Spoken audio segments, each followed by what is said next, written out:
OpenAI dropped GPT-5.5 yesterday. Codename Spud tops 14 benchmarks, doubled the API price overnight. Is it actually good or another hype cycle? Let's find out.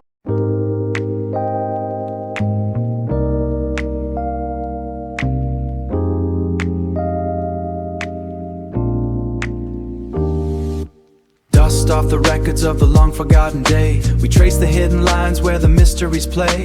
From ancient wonders to the edge of what we know. Welcome to the story, Wiki Stories. We trace the hidden lines where the mysteries play. From ancient wonders to the edge of what we know. Welcome to the story.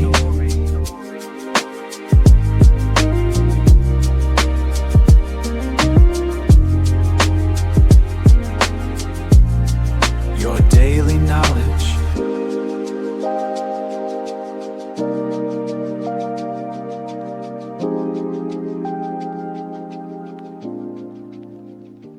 April 23, 2026. OpenAI quietly ships GPT-5.5, internal codename Spud. Yes, really. Sam Altman calls it, direct quote, a new class of intelligence. Those are very big words coming from a company that just weathered the GPT-5 backlash. Let's see what actually backs them up. Rolling out immediately to Plus Pro, business and enterprise users. There's also a separate tier called 5.5 Pro, reserved only for paying Pro, business and enterprise accounts. Free tier users, get in line, maybe next quarter. The tiers are tightening fast and the free lunch era is visibly ending. The official pitch, better at multi-step agentic work, spreadsheet creation and editing, polished front-end code, hard math, document analysis, image understanding, tool use, and deep research that actually combines sources across the web.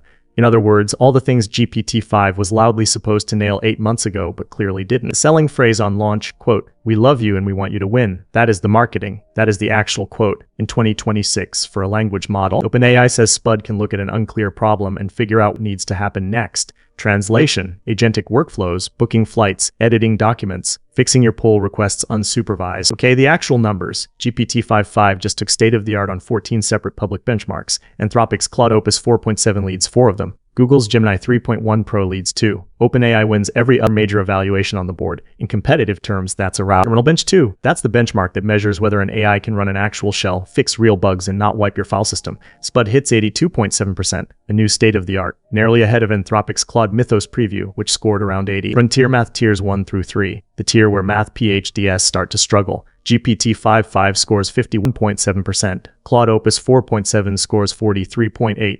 Meaningful gap. GDPVal, the benchmark that compares AI output to actual human professionals doing actual jobs. GPT-5.5 matches or beats humans on 85% of tasks. Opus 4.7 on 80. That is not a small number. And it does this using fewer tokens than 5.4. Same latency, lower compute per correct answer, which, if you've been paying OpenAI's inference bill, is not a minor detail. It's the whole business model. Here's the catch, the one they bury in paragraph 12 of the blog post. API pricing, 2 times higher than GPT-5.4, double overnight. If you built a product on 5.4 margins, your unit economics just silently exploded. Welcome to Thursday. I double because Spud is a thinking model by default. It runs more reasoning steps per query, more compute per token. Someone has to pay for the GPUs. Spoiler, it's you. Context matters. GPT-5 launched August 2025 to massive fanfare. The hashtag ChatGPT-5 disappointment trended within 48 hours. Gary Marcus wrote a 1,500-word obituary on his Substack. Sam Altman personally walked back the PhD in Everpocket claim in a hastily scheduled AMA. So 5.5 is frankly the redemption arc.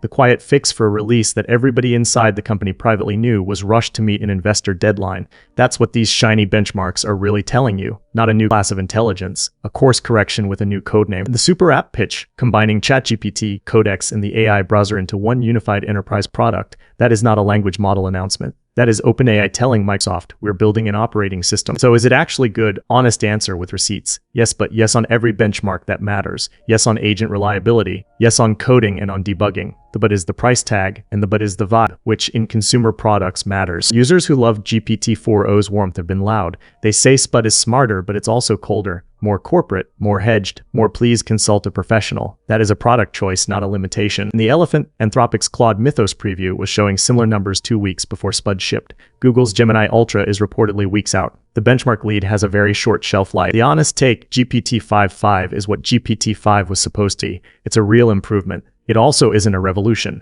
It is OpenAI catching up to its own August 2025 marketing. Use it, it's better, just don't let OpenAI convince you they invented fire again. The real race isn't 5.5 versus 4.0. It's whether 6 justifies the $1 trillion they've already promised to spend. That's the video we're doing next.